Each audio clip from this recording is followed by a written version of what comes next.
had the run in December when we had all the home games, we were pretty good.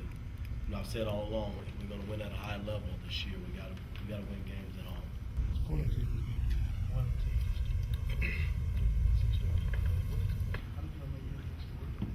I don't know. We finally got over the hump with this team. We've had so many close games, and you know, I really like their team and what Nate's done because they're athletic like we are, and they got a kid by the name of Roy who can do it like Joe Johnson does it, and they've kind of had our number, you know, over the past couple of years, and so for us to come in here and beat this team by 20 today says a lot for our locker room, and they were committed from beginning to the end. It was the defense and rebounding the ball that won this game, I thought, tonight. So what have you been feeding Joe? Well, whatever he's eating, he needs to keep eating it. But no, he's been on a roll, and no, he's got to play like that the rest of the way out. You know, even when we get into the playoffs, he's got to play at that level, and the supporting cast has got to do their job and play at a high level as well. All five of these.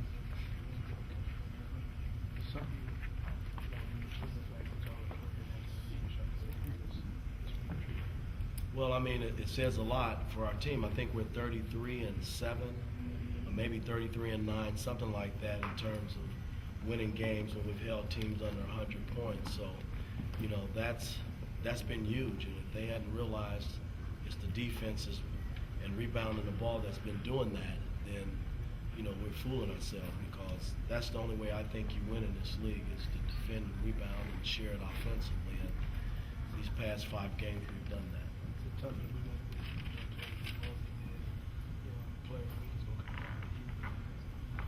Well, I don't think you can really worry about that. I mean, right now it's about just winning games, and whoever's getting it done, you know, that's a plus. So, you know, and Joe's playing at a high level. He's playing like Wade and LeBron and those guys. But hey, you know, if he gets it, he gets it. If he doesn't, it's about winning games at this point.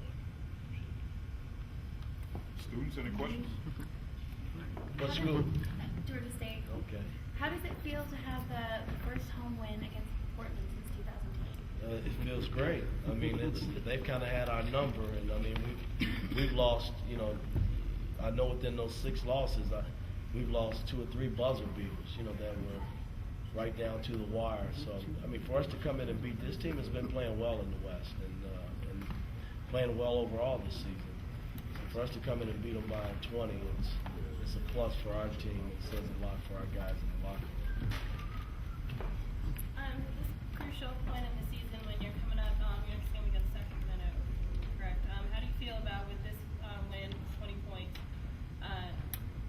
and then just coming into it? How do you feel about Tuesday? Well, I mean, again, you know, every game coming down the stretch is so important for our ball club, in that, you know, we're trying to hold that 4th spot, and Miami and Philly, Detroit, they right there knocking at the door as well. So it's important that we win at home. You know, it's important that we're into this part of the season where, you know, the schedule kind of favors the Hawks.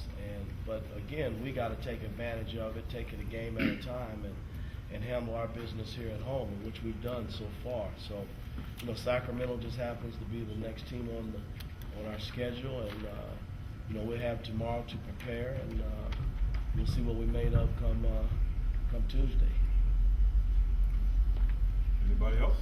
Coach Woodson, Georgia State. Sometimes it looks like Mike Bibby shoots, but quickly in the offensive set. And I was wondering, is that a conscious effort for him to establish the outside shot, or no? I mean, he sort of rushes sometimes, anxiously shooting.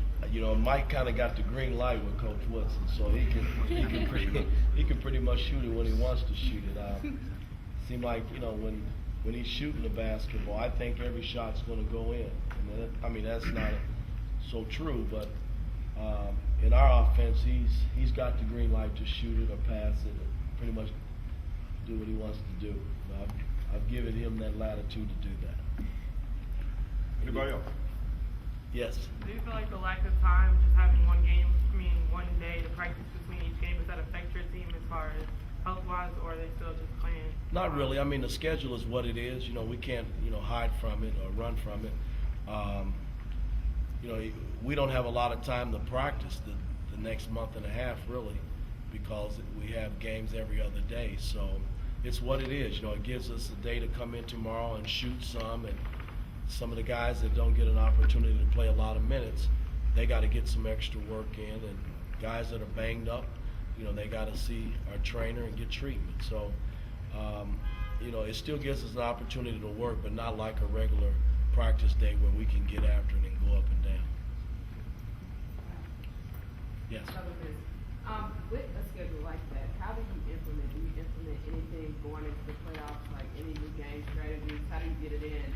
Would it be in that tight Sacramento and then going into the... Well, see, right now we're doing pretty much everything still on the fly and what we've learned out of training camp. And as we approach the playoffs, we'll tinker with some things and come up with some different strategies as we go into the playoffs. But right now we're just trying to stay the course in what's been good for us up until this point, and then we'll make the changes once we get near the playoffs.